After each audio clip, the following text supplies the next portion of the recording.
The day that was supposed to be beautiful.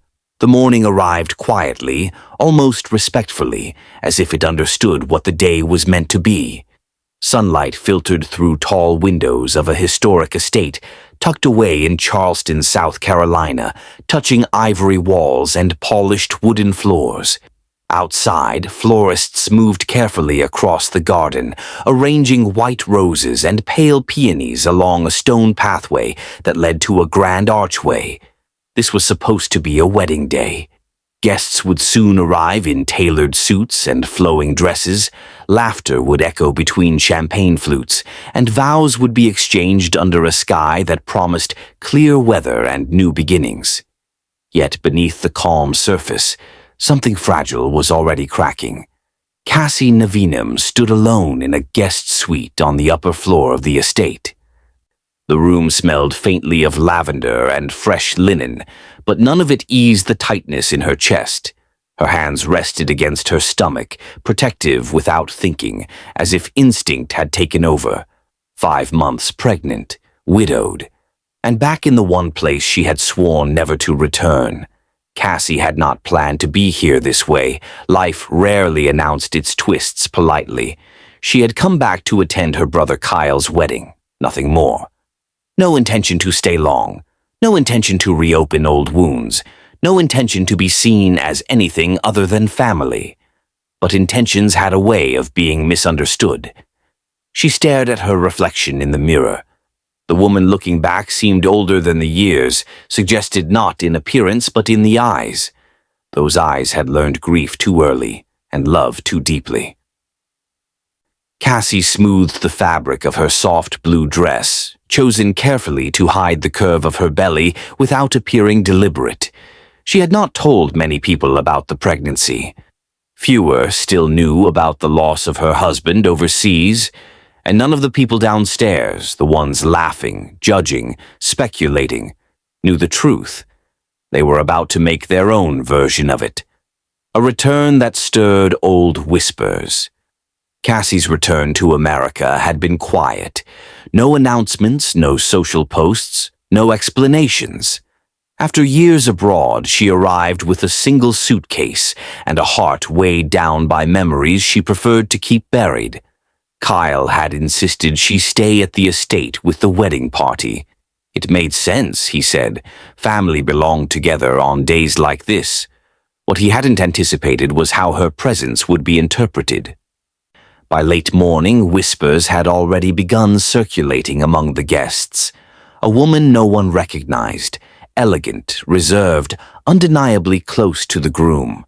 She moved through the halls with familiarity, greeted staff by name, and had access to rooms most guests didn't. People noticed everything, especially Celine. Celine stood near the garden terrace, overseeing final preparations with the sharp attention of someone used to control. She was impeccably dressed, posture perfect, expression cool. As Abigail's mother, she had taken it upon herself to ensure the wedding reflected not only love, but status. And Celine had noticed Cassie immediately. Who was she? Why was she staying in the house? Why did Kyle look at her with such concern? Celine's gaze followed Cassie from afar, narrowing with every observation. The way Kyle lowered his voice when speaking to her, the way his hand briefly touched Cassie's shoulder in reassurance, the way Cassie avoided the crowd, as if hiding something. Celine didn't ask questions. She made conclusions, assumptions dressed as truth. By the time Celine cornered Abigail in the bridal suite, the assumptions had hardened into certainty. Abigail sat before a vanity mirror, surrounded by soft lights and bridesmaids adjusting her veil. She looked radiant, yet distracted. A faint crease had formed between her brows since morning, one she hadn't been able to smooth away. "Do you know who that woman is?" Celine asked, her voice calm but edged with something sharper. Abigail glanced up. "Which woman?" "The one upstairs, the one Kyle keeps disappearing with." Abigail hesitated. She had noticed her too. Everyone had. But Kyle hadn't offered an explanation, brushing off questions with vague reassurances that everything was fine. She's probably family, Abigail said, though the words lacked conviction. Celine's lips pressed into a thin line. Family doesn't hide. That single sentence lodged itself into Abigail's thoughts, twisting gently at first, then tighter. Doubt was quiet but persistent. The confrontation begins. Cassie was halfway down the main staircase when Celine approached her. There was no greeting, no polite inquiry, just a firm grip on Cassie's arm and a voice low enough to sting. "You need to leave," Celine said. Cassie blinked, startled. "I'm sorry?" Celine leaned closer. "This wedding is not the place for whatever arrangement you think you have with Kyle." Cassie felt the blood drain from her face. "There's a misunderstanding." "I don't care what you call it," Celine interrupted. "You will not embarrass my daughter." Heads were turning now. Guests paused mid-conversation. A silence rippled outward. Cassie gently pulled her arm free. "I think you should speak to Kyle." Selina laughed softly, not amused, but convinced. "That's exactly the problem." Before Cassie could react, Selene took a step back and raised her voice. "Everyone deserves to know why the groom has another woman living under the same roof." Gasps followed. Murmurs grew louder. Cassie stood frozen, heart pounding, words tangled in her throat. She had faced grief, hospitals, funeral halls, but this was different. This was public. This was cruel, and it was only the beginning. Dragged into the light, Abigail appeared moments later, drawn by the noise. She took one look at Cassie, pale, shaken, clearly distressed, and something inside her snapped. The seed of doubt planted earlier bloomed into something darker. "Is this true?" Abigail demanded, voice trembling. "Are you sleeping with him?" Cassie stared at her, stunned by the accusation. "No, never." Celine scoffed. "Then explain why you're here. Explain why you look like that." Cassie's hand instinctively moved toward her stomach. Abigail followed the motion. The silence that followed was deafening. "You're pregnant," Abigail whispered. Before Cassie could respond, Abigail stepped forward, fury overtaking reason. "On my wedding day." Cassie shook her head desperately. "This isn't what you think." But explanations required patience, and patience had already been lost. Celine seized the moment. She needs to face the truth in front of everyone. And just like that, Cassie was pulled forward, guided, no, dragged toward the garden where the ceremony would soon begin. White chairs, fresh flowers, a space meant for promises, now turned into a stage for humiliation. A crowd without mercy. Guests stood as one, curiosity outweighing courtesy. Phones were discreetly lifted, whispers sharpened into judgments. Cassie felt exposed in a way she had never known. Her past, her grief, her unborn child, all reduced to scandal in the eyes of strangers. Abigail stood before her, tears streaking her makeup, voice breaking with every word. "How long has this been happening?" Cassie swallowed hard. "There was never anything between us." Celine shook her head. "Lies come easy to women like you." Cassie flinched. She had endured enough. "I came here for my brother," Cassie said, voice shaking but clear. "Nothing more." Abigail laughed bitterly. "Of course you did." The guests leaned in, eager for the next revelation. They didn't notice Kyle approaching. Not yet. The groom steps into the fire. Kyle heard the noise before he saw the crowd. The sound carried across the estate grounds, sharp voices, gasps, the unmistakable murmur of scandal. He had been in the West Wing finalizing last-minute arrangements, unaware that everything he had tried to protect was unraveling in plain sight. As he rounded the corner into the garden, the scene froze him mid-step. Cassie stood at the center of the gathering, pale and rigid, her hands clenched at her sides. Abigail faced her, tears streaking down her face, fury burning behind them. Celine stood just behind her daughter, posture triumphant, as if she had already won. Kyle's heart dropped. "What is going on?" he demanded. The crowd parted slightly as he stepped forward. Conversations fell quiet, replaced by the charged silence that comes just before something irreversible happens. Celine turned first. "You tell us," she said coolly. "Who is she to you?" Kyle looked at Cassie. Their eyes met for a brief second, long enough for him to see the fear she was trying desperately to contain. "She's my sister," he said firmly. The words landed like a stone dropped into still water. A ripple of confusion spread through the crowd. Abigail turned slowly. "Your sister?" Celine's expression faltered, but only for a moment. "That doesn't explain the pregnancy." Cassie inhaled sharply. Kyle's jaw tightened. "You had no right to say that out loud." Selina lifted her chin. "Then perhaps you should have explained sooner." Kyle took another step forward, placing himself slightly in front of Cassie. It was a subtle gesture, but a protective one. "This is not your story to control," he said. "Truth refused is still truth."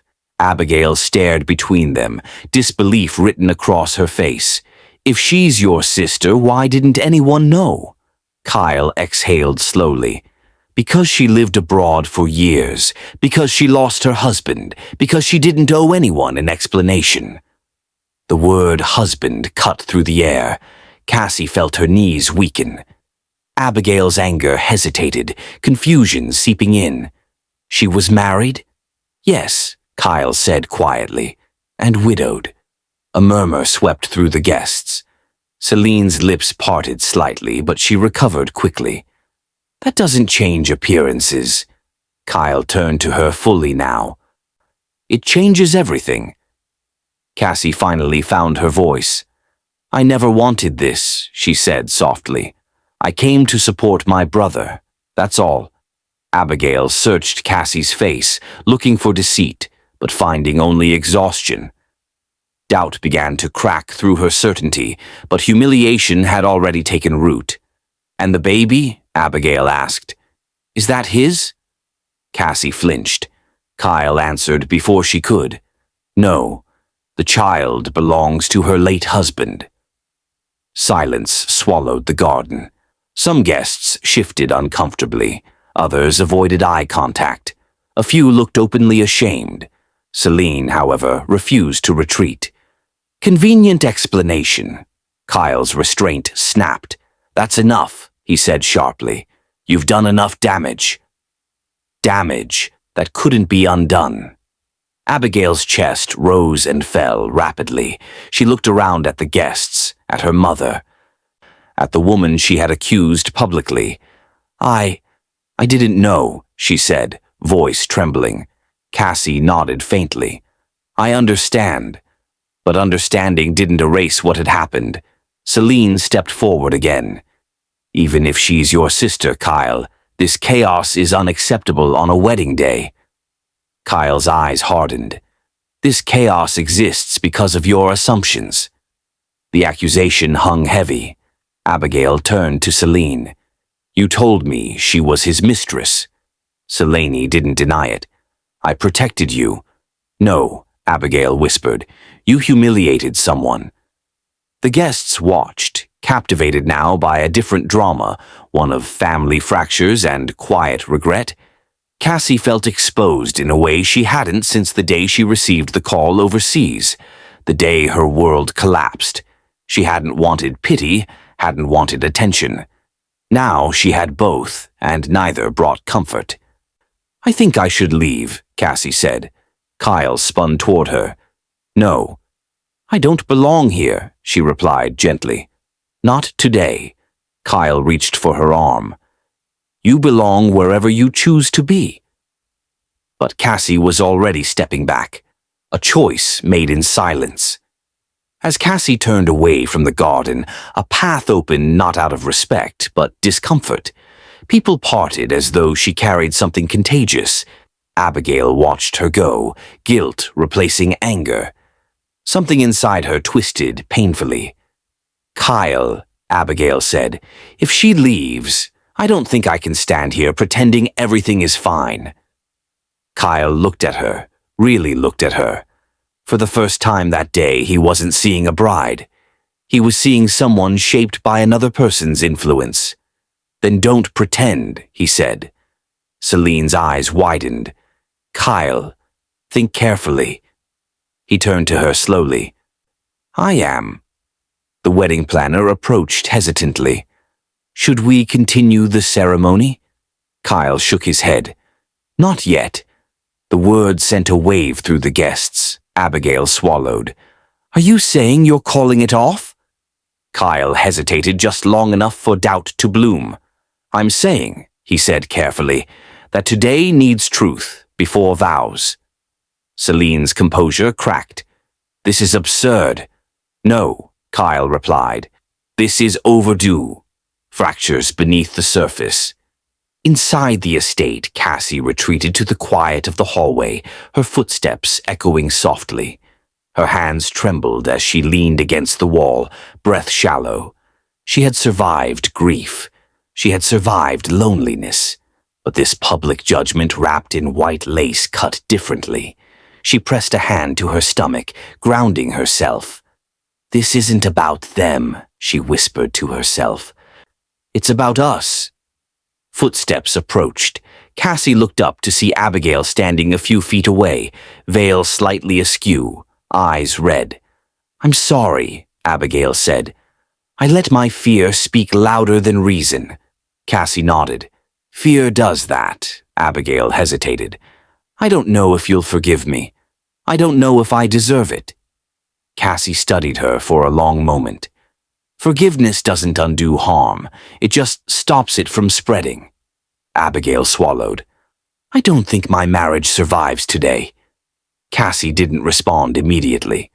"Sometimes," she said softly, "truth arrives too late for comfort, but right on time for clarity." Abigail's breath hitched.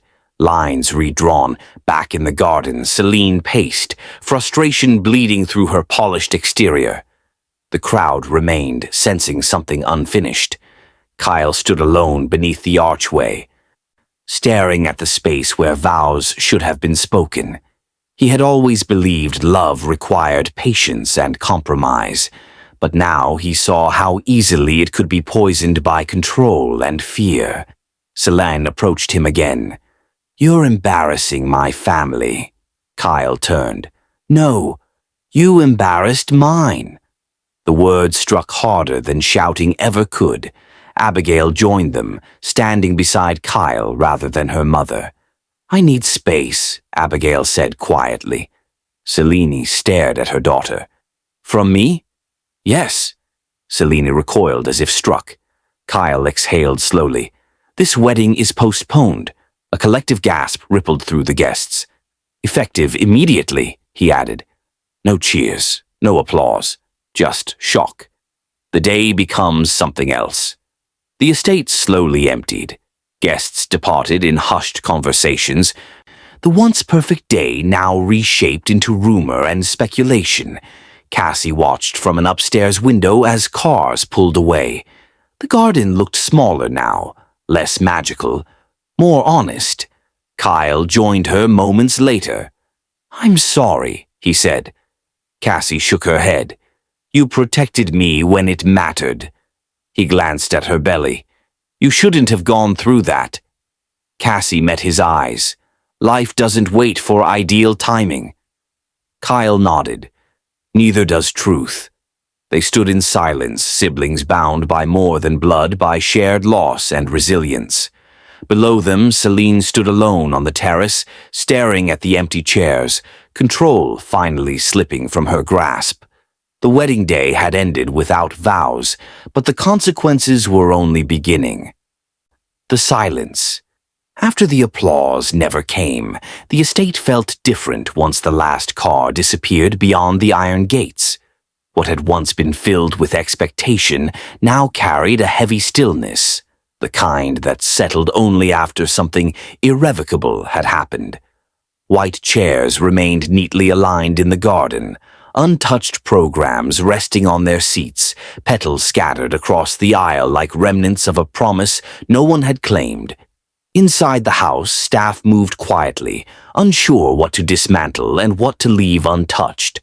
A wedding had not happened, yet neither had it fully ended.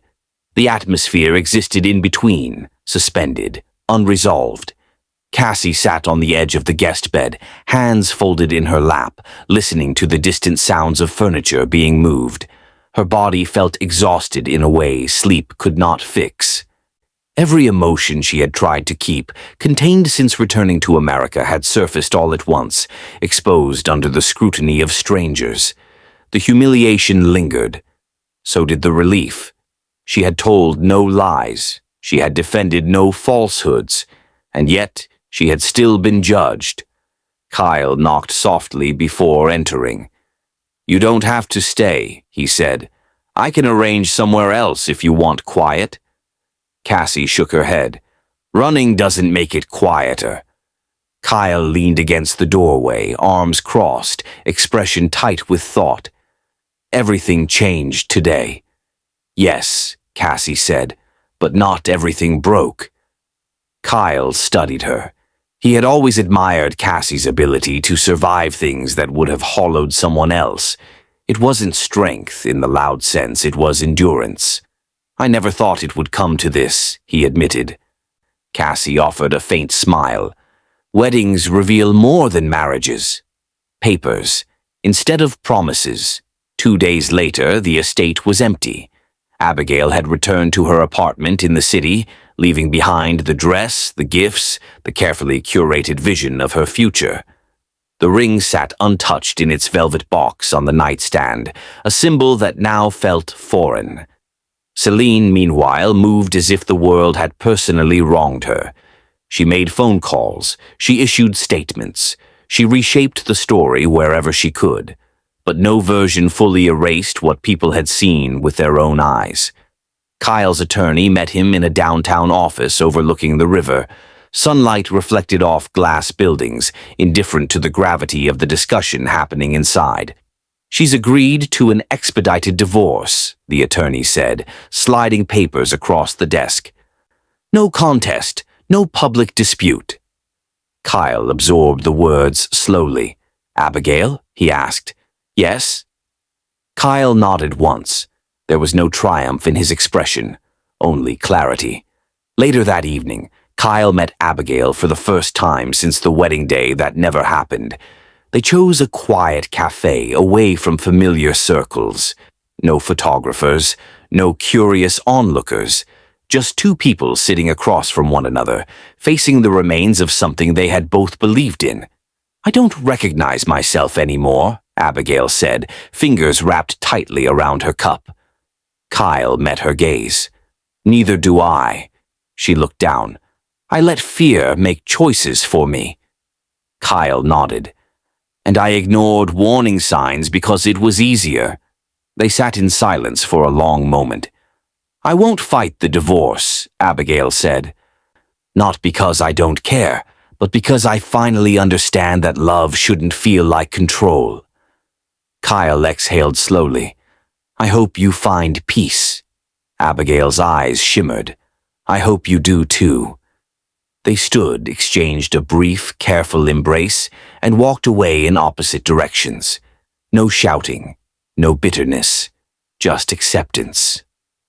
A reputation rewritten, Cassie returned to a smaller town north of San Diego, where the ocean air carried a calm she desperately needed. The house Kyle helped her find sat on a quiet street, lined with eucalyptus trees. It wasn't extravagant. It wasn't symbolic. It was safe. She spent her mornings walking slowly along the shoreline, the sound of waves grounding her thoughts. Some days were easier than others. Some memories surfaced without warning: her husband's laugh, the way he used to rest his hand against her back, the life they had planned. Grief didn't ask permission. Neither did healing. Word of the wedding incident traveled quickly, reshaped with each retelling. Cassie avoided reading articles or comments. She didn't correct rumors. She didn't defend herself publicly. Her truth didn't require an audience. One afternoon, a woman approached her at the local market. "I just wanted to say, I was there," the woman said quietly. "You handled that with grace." Cassie smiled politely. "Thank you." Moments like that surprised her. Reminders that not everyone believed the loudest voice. Celine, however, struggled with the loss of control. Invitations stopped arriving. Phone calls went unanswered. Her social circle quietly recalibrated. She blamed Cassie. She blamed Kyle. She blamed anyone but herself. But blame didn't restore influence. Boundaries drawn in ink. Cassie's doctor appointments became milestones, reminders that life was still moving forward, regardless of past pain. Each visit reinforced a quiet truth. She was no longer living only for herself. Kyle visited often, careful not to overwhelm her space. "You're allowed to lean on me," he said once. Cassie smiled. "I know. I'm also allowed to stand on my own." Kyle respected that. One evening, as the sun dipped low, Kyle brought paperwork with him, documents Cassie hadn't expected to see. "What's this?" she asked. "A trust," Kyle said, "for the baby." Cassie's eyes widened. "Kyle, no conditions," he interrupted. "No expectations, just protection." Cassie studied the papers, then looked at her brother. "You don't have to fix everything." "I know," he replied. "This isn't fixing, it's showing up." She nodded slowly. Some gestures didn't need defense. Selena's version of silence. Celine sat alone in her living room, the television muted, a half-drunk glass of wine untouched on the table. She replayed the day in her mind, the crowd, the accusations, the way the narrative slipped from her control. She told herself she had acted as any mother would, that her intentions were pure, that others simply misunderstood. Yet, in quieter moments, doubt crept in. She remembered Cassie's expression, not defiant, not manipulative, just hurt. And for the first time, Selene questioned whether authority without empathy was just another form of fear. The thought unsettled her. She pushed it away. Life refuses to pause. As weeks passed, life continued to assert itself. Cassie's body changed subtly, her energy fluctuating, her emotions deepening in ways she hadn't anticipated.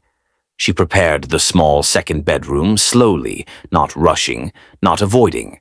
Kyle finalized the divorce quietly. No press, no statements, just signatures and finality. Abigail took a leave from work and traveled abroad, seeking distance rather than distraction. She avoided speaking publicly about what happened, choosing introspection over explanation. Their paths diverged without bitterness. One evening, Cassie stood on her porch, watching the sky darken when her phone buzzed. A message from Abigail. "I think about that day often, not with anger anymore, with clarity. I hope you're well." Cassie stared at the screen for a long moment before replying. "I am learning to be."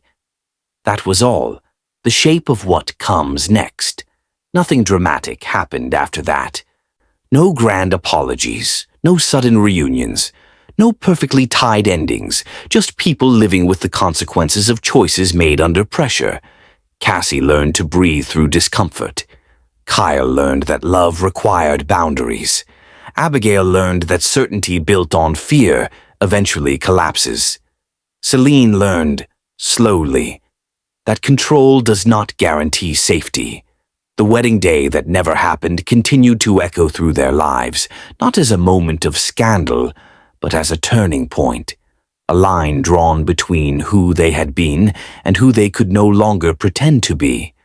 And somewhere between grief and renewal, Cassie rested her hand against her stomach, aware that while one chapter had closed painfully, another was forming, quietly, steadily, without asking permission. The weight of days that follow Time did not rush to soften what had happened. It moved carefully, deliberately, as if testing each person's ability to carry what remained. For Cassie, the days took on a new rhythm. Mornings began earlier now, her sleep lighter, her thoughts sharper. The ocean walks became less about escape and more about grounding, a reminder that movement, even slow movement, still counted as progress. She learned the sound of her own breathing again. Some mornings she woke with a sense of calm she hadn't expected to feel so soon. Others came heavy with memory, grief resurfacing without warning. The loss of her husband still lived in quiet corners, not screaming, not dramatic, but present in the way absence always is. Yet beneath it all was something new: responsibility, purpose. A future that no longer felt abstract. Cassie began keeping a notebook beside her bed. Not for plans, not for affirmations, but for moments. Small details that grounded her when the past tried to pull her backward. The smell of eucalyptus after rain. The sound of waves at dusk. The way the baby shifted when she sat too long in one position. Life, imperfect and unfinished, insisted on continuing. Kyle learns the cost of silence. Kyle returned to work slowly, choosing focus over distraction. His colleagues avoided the topic of the wedding that never happened, respecting the quiet boundary he had drawn. He appreciated that more than sympathy. In meetings, he found himself more direct than before, less patient with half-truths, less willing to smooth over discomfort. He recognized something in himself that the wedding had stripped bare, a habit of avoidance dressed as diplomacy. One evening, while reviewing documents alone in his office, Kyle paused, staring at nothing in particular. He replayed moments he had once dismissed as insignificant. Celine's insistence on control, Abigail's unease, his own reluctance to confront conflict early. He hadn't caused the disaster, but he had allowed the conditions for it to grow. That realization didn't paralyze him, it sharpened him. Kyle picked up his phone and typed a message he had been avoiding. "I should have protected you sooner." Cassie's reply came later that night. "You protected me when it mattered. That counts." Kyle leaned back in his chair, exhaling slowly. Sometimes accountability wasn't about self-punishment. Sometimes it was about adjustment. Celine faces an unfamiliar. Quiet Celine's home felt larger than it ever had. Rooms once filled with gatherings and conversations now echoed with silence she hadn't chosen. She filled her days with tasks, errands, appointments, social obligations, yet none of them restored what she had lost. Control had always been her language of care. Without it, she felt exposed. She replayed the confrontation endlessly, reframing it in ways that absolved her. Yet each version faltered at the same place, the moment Cassie stood surrounded by strangers, humiliated, not defensive but wounded. That image refused to fade. Celine prided herself on being respected, feared perhaps, but respected. Now she sensed a shift in how people responded to her. Polite, yes, but distant. Authority without trust carried no weight. For the first time, Celine considered the possibility that she had confused dominance for protection. The thought unsettled her more than loneliness ever could. Abigail redefines strength. Abigail traveled through cities that didn't know her name. She walked unfamiliar streets, sat in cafes where no one recognized her, and found comfort in anonymity. Distance didn't erase pain, but it softened its edges. She spent long afternoons writing letters she never sent to Kyle, to her mother, to herself. Words poured out without filter, exposing fears she had never admitted aloud. She confronted a truth she had long avoided. She had learned to equate love with approval, security with control, silence with peace. The wedding hadn't ended her marriage. It had exposed it. Abigail began therapy quietly, not as a gesture of repair, but of understanding. She learned how quickly fear could disguise itself as certainty, how easily inherited patterns could shape decisions. One evening, she closed her journal and stared out at a city skyline glowing under dusk. She wasn't broken, but she was no longer who she had been. Cassie's body remembers. Before her mind does, the first time Cassie felt a sharp pain that wasn't fleeting, fear seized her before logic could intervene. She sat on the edge of the bed, hand pressed to her stomach, breathing carefully until the sensation eased. Her heart raced long after the discomfort passed. At the next appointment, the doctor reassured her. Normal changes, normal strain. Cassie nodded, absorbing the words while acknowledging a deeper truth. Motherhood sharpened vulnerability. Later that evening, Kyle arrived with groceries and an unspoken concern in his eyes. "Everything okay?" he asked. "Yes," Cassie replied honestly. "Just adjusting." Kyle hesitated. "You don't have to go through this alone." Cassie met his gaze. "I'm not." She gestured to the quiet room, to herself, to the life growing inside her.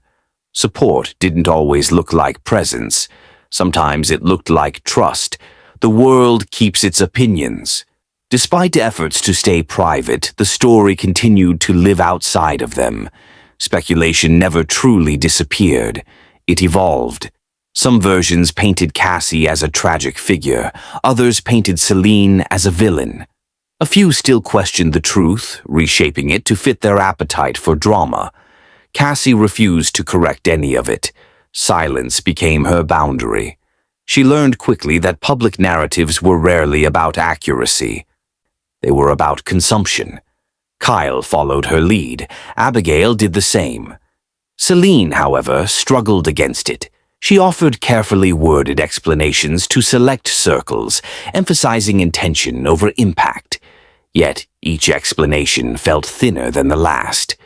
Control slipped through her fingers, not because others resisted it, but because she no longer believed in it herself. Lines that don't blur. Again. One afternoon, Celine requested to meet Cassie. The request arrived through Kyle, hesitant and measured. Cassie considered it longer than she expected. She wasn't angry, not anymore. But forgiveness didn't imply access. Still, something inside her recognized the weight of unresolved tension. They met in a quiet public space, neutral, deliberate. Celine arrived first, posture still composed, though something softer sat behind her eyes. "I won't defend my actions," Celine said after a moment. "I misjudged you." Cassie listened without responding. "I acted from fear," Celine continued. "Fear for my daughter. Fear of losing control." Cassie finally spoke. "Fear doesn't excuse harm." "I know," Celine replied. Silence stretched between them. "I don't expect forgiveness," Celine added. "Only acknowledgement." Cassie studied her carefully. "Acknowledgement isn't absolution." Celine nodded. "I understand." They parted without resolution but with clarity. Some wounds didn't need reopening to heal. Growth is not loud. As the months unfolded, change came quietly. Cassie's home transformed slowly, not into a nursery yet, but into a space that felt lived in. Kyle visited less frequently, not from distance but from respect. Abigail returned from traveling with a new steadiness. Her voice calmer, her decisions more deliberate. She limited contact with Celine, choosing boundaries over confrontation. Celine adjusted awkwardly, imperfectly to a world where her influence no longer dictated outcomes. None of it made headlines. None of it felt cinematic. Yet all of it mattered. Because healing rarely announces itself. It simply shows up in choices made differently, in silence honored, in truths no longer avoided. And beneath it all, the day that was meant to unite families continued to echo not as a moment of spectacle, but as a fracture that forced honesty where comfort once lived. The consequences of that day were still unfolding. lives still recalibrating, and none of them had reached the place where endings belonged. When distance stops hurting and starts teaching, Cassie noticed the change before she could name it. It wasn't dramatic. There was no single moment where grief loosened its grip or fear faded entirely. Instead, there were small pauses between thoughts spaces where anxiety used to live uninterrupted. Silence no longer felt heavy. It felt neutral, sometimes even kind. She spent more time sitting on the porch in the evenings, watching the light shift across the street, listening to distant traffic blend with wind through the trees. The baby's movements had become stronger now, less like whispers, more like declarations. Each movement reminded her that time was advancing, whether she felt ready or not. She stopped thinking of readiness as a requirement. Kyle faces a different kind of loneliness. Kyle's apartment felt too orderly. After the divorce finalized, he expected relief. What arrived instead was awareness. Every decision now belonged solely to him. How late he stayed at work, what he ate for dinner, whether the television stayed on or off. Freedom was quieter than he imagined. He filled his evenings with work at first, convincing himself productivity was healing. Eventually, even that lost its distraction. One night, he caught himself standing in the kitchen long after dinner, staring at nothing, aware that avoidance had simply changed shape. The wedding had ended a marriage, but it had also stripped away illusion. Kyle began attending a weekly discussion group, not out of obligation but curiosity. Listening to others speak about accountability and communication revealed patterns he recognized too late in himself. He didn't regret leaving the marriage. He regretted how long it took to confront truth. Celine learns that influence cannot be reclaimed. Celine attempted to rebuild her social standing carefully. She hosted smaller gatherings, adjusted her tone, softened her approach. People noticed, but caution lingered.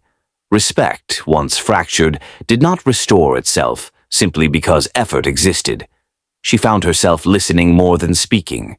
It irritated her at first, then unsettled her. Eventually, it exhausted her.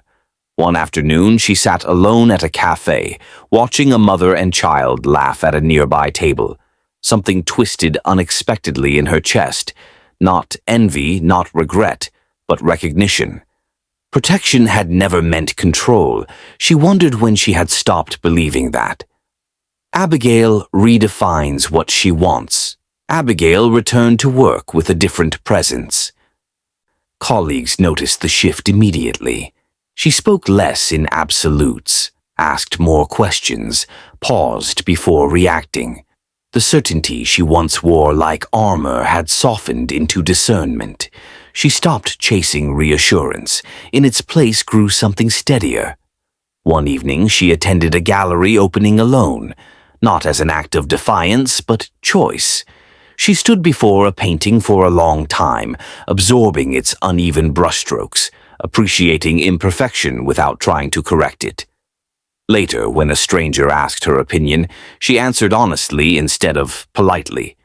That honesty felt unfamiliar and liberating. Cassie encounters a different fear. At a routine appointment, Cassie listened as the doctor explained a complication that required monitoring.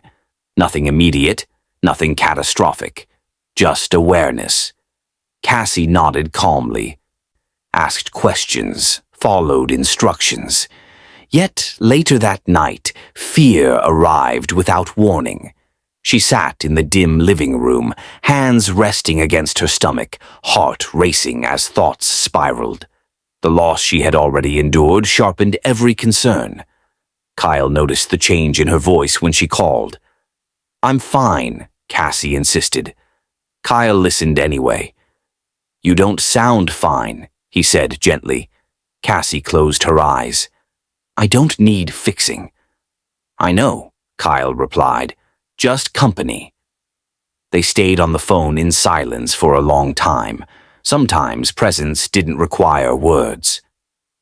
The past tries a different door. News reached Cassie unexpectedly. Someone from her life overseas, a mutual friend from years ago, reached out with condolences she hadn't known were still circulating. A reminder that the past didn't disappear simply because geography changed.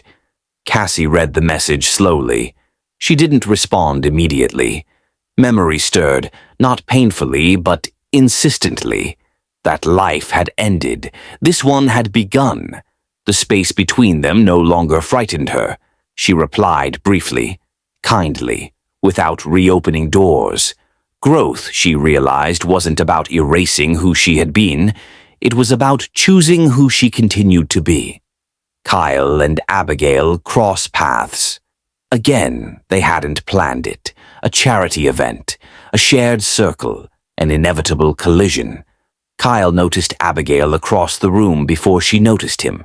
She looked composed, grounded, no trace of the frantic energy that had once defined her. When their eyes met, there was no shock, just recognition. They spoke briefly, cordially, without revisiting the past. At the end of the conversation, Abigail paused. "I don't regret ending it," she said quietly. "I regret ignoring myself." Kyle nodded. Same. They parted without lingering. Closure didn't require explanation. Celine confronts what cannot be rewritten. Celine attended a family function where Cassie's name surfaced casually. No hostility, no accusation, just acknowledgement. Celine felt a familiar tightening, then released it. She realized then that reputation wasn't restored through defense. It was earned through consistency. And sometimes it was never restored at all. That realization hurt, but it also freed her from the constant need to justify herself. Cassie begins preparing, slowly. The second bedroom remained mostly empty. Cassie resisted urgency. She purchased items deliberately, not to satisfy timelines, but intention. A chair, soft lighting, neutral colors. Each choice felt symbolic, not decorative. She wasn't building a perfect space. She was building a safe one. One evening, Kyle helped assemble furniture. They worked quietly, passing tools back and forth, neither rushing. "This wasn't how you imagined your life," Kyle said eventually. Cassie smiled faintly. "No, but it's still mine." Kyle nodded. That distinction mattered. The echo of the wedding day fades. The memory of the wedding day lingered differently now, less sharp, more instructive. Each person carried it uniquely as lesson, warning, catalyst. Cassie no longer replayed the humiliation. She remembered the moment she didn't break. Kyle remembered the moment he finally spoke. Abigail remembered the moment certainty failed her. Celine remembered the moment authority slipped. None of them could change it. All of them were shaped by it, and life continued not dramatically, not cleanly, but honestly. The future remained unwritten, unresolved, still unfolding. The day life quietly turned. The morning Cassie went into labor did not arrive with panic. There were no dramatic rushes, no shouting down hallways, no frantic phone calls filled with fear. It came softly, almost respectfully, as if life itself understood everything she had already endured and chose not to add chaos to the moment. She had been awake before sunrise, sitting in the living room with a blanket around her shoulders, listening to the slow rhythm of the world outside. The contractions were steady, controlled, unfamiliar but not frightening. Pain, yes, but purposeful. Cassie rested one hand against her stomach and closed her eyes. This was not an ending. This was arrival. Kyle arrived within minutes of her call, calm but alert, carrying a bag she had packed weeks earlier. He didn't rush her. He didn't overdirect. He simply stayed present, offering his arm when needed, matching his pace to hers. At the hospital, the sterile lights and quiet efficiency of the staff contrasted sharply with the chaos that once surrounded her life. There were no spectators here, no assumptions, no judgments, just process, just truth. Birth without spectacle. Hours passed measured in breaths and patience. Cassie endured each wave with a stillness that surprised even her. Pain did not consume her, it focused her. Every contraction reminded her of what she had survived and what she was capable of carrying forward. Kyle stayed close, offering water, grounding words, silence when silence was needed. When the baby finally arrived, there were no tears at first. Just relief, just awe, just the quiet understanding that something irrevocable and beautiful had happened. The nurse placed the baby gently against Cassie's chest. Cassie looked down, breath catching, heart reshaping itself in real time. This life did not know scandal, did not know judgment, did not know the wedding that never happened. This life only knew presence. Cassie's eyes filled slowly, not with grief, but gratitude. A name spoken softly. The room remained hushed. Cassie held the baby carefully, memorizing every detail, the warmth, the weight, the fragile certainty of new beginnings. Kyle watched from a respectful distance, emotion tightening his chest. He had thought he understood love before. He realized now that he had only understood pieces of it. This was something else.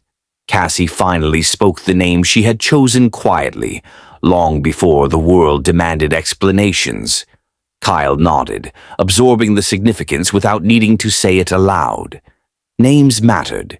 They anchored stories. Celine's final lesson. Celine learned of the birth through Kyle. The information arrived without expectation, without invitation. She sat alone when she received the message, hands resting in her lap, reading the words again and again. A child had been born, not into scandal, not into shame, but into resolve. For the first time, Celine did not feel the urge to respond immediately. There was nothing to control here, no narrative to manage, only reality. She drafted several messages, deleted them all. Eventually, she sent one sentence. "I hope peace surrounds you both." Cassie read it days later. She did not respond. Not out of bitterness, but clarity. Some connections did not need continuation to be acknowledged. Abigail watches. From afar, Abigail heard the news indirectly.